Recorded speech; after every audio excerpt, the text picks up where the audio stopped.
Super 8-এর প্রথম ম্যাচেই হোঁচট খেল বাংলাদেশ। চলমান টি-20 বিশ্বকাপে আজ অস্ট্রেলিয়ার মুখোমুখি হয় টিম টাইগার্স। বৃষ্টি বিঘ্নিত ম্যাচে বাংলাদেশকে পাত্তাই দেয়নি অজিরা। সেই সাথে বৃষ্টি আইনে বাংলাদেশ হেরেছে 28 রানে।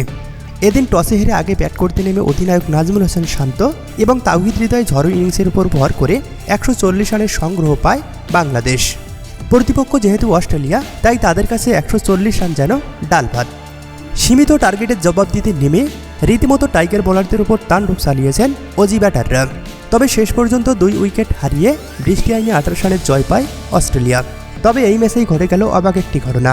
গ্রুপ পর্ব থেকে বিদায় নেওয়া পাকিস্তানি সমর্থকরা বাংলাদেশ বাংলাদেশ বলে চিল্লাচ্ছিল এবং যাদের হাতে ছিল বাংলাদেশের পতাকা, গায়ে ছিল পাকিস্তানি জার্সি, যা দেখে রীতিমতো অবাক বাংলাদেশি ভক্ত সমর্থকরাও।